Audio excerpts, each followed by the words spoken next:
Hi, my name is Suelen Contreras. I'm 22 years old and I live in the Bronx. I'm a student at the Fortune Society studying to get my HSE.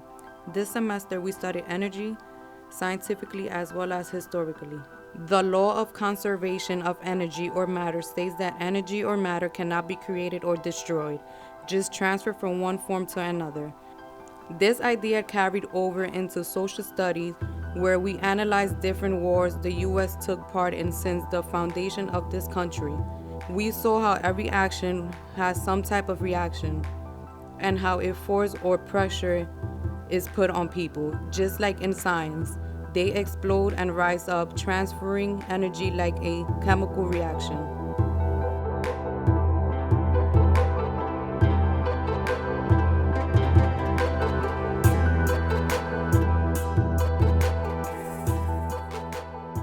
During our cycle, we visited Inwood Hill Park and saw this concept firsthand. Dead matter was broken down into the earth, and the nutrients were then transferred through the soil to new plants, whose energy was transferred to the animals eating them. We are in exact opposition of plants, as we breathe in oxygen and breathe out carbon dioxide and use the energy from food for work, like basketball. As a class, we tried to start a basketball team and participate together. Whether it is energy on the court or the energy of the entire universe, there is potential energy, which is stored, and kinetic energy, which is movement. We study astronomy and learn about the energy of the stars and how the matter from stardust now makes up the matter in our bodies. We even took a trip to the movies and watched Interstellar, which combined all the space science concepts we were learning, such as black holes, space-time, and gravity. Sometimes movies are a great way to learn concepts instead of reading them in a textbook. Speaking of movies, we chaperoned a youth program to see independent film called Valley of the Saints about the conflict in Kashmir, a place in India and Pakistan, and we're able to meet the filmmaker. Like what we have been learning in science and social studies. When energy builds up, it has to spill over somewhere, and this usually leads to uprising and social movements to bring balance to a situation. For example, the government is planning to cut funding from adult education programs. We can only take a certain amount until our potential energy as students turns kinetic and we form a movement. Like when we went to protest at City Hall to get more fundings for our school. The same goes for solitary confinement.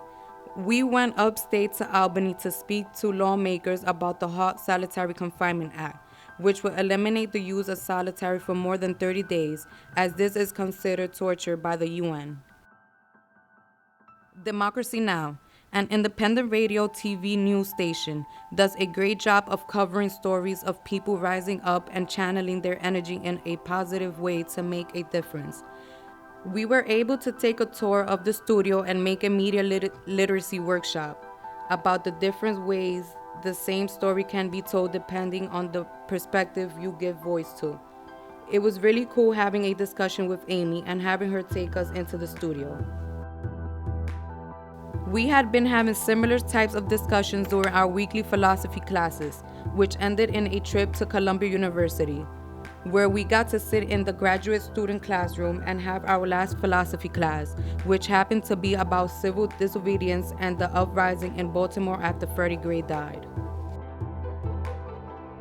As much as protest is one way to transfer energy and anger and channel it in positive ways, so is art. We went to watch the Bullpen on Broadway and stayed for a discussion after with the Central Park Five about their experience of being incarcerated. We also had a guest speaker, Victor Cruz, who is an actor that grew up in our neighborhood, came to do an acting workshop with us, where we turned our real-life experiences into monologues and performed them. We also prepared poetry pieces and performed those for the art festival. Art can sometimes create movement that protest cannot, because it hits people's emotions. At the end of the day, I learned that sometimes the best way to channel energy is by taking it inward and focusing on oneself. We were visited by the Holistic Life Foundation from Baltimore, Maryland, and they taught us breathing and meditation techniques that will benefit our ability to think and act with a clear mind. To me, looking inward also means focusing on my own community and family. We brought the babies of our classmates and had a family day at Fortune, where we celebrated all the students' children's birthdays.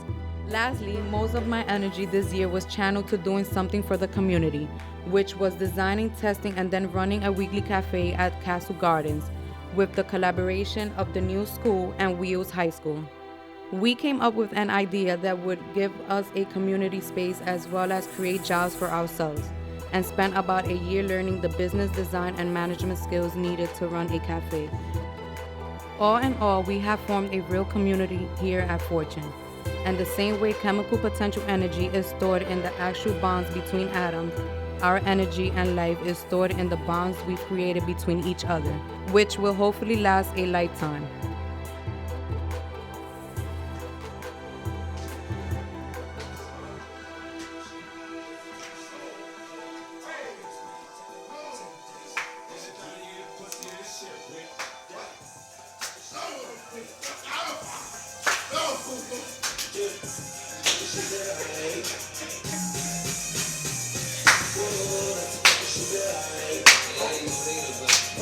Get it, Josh.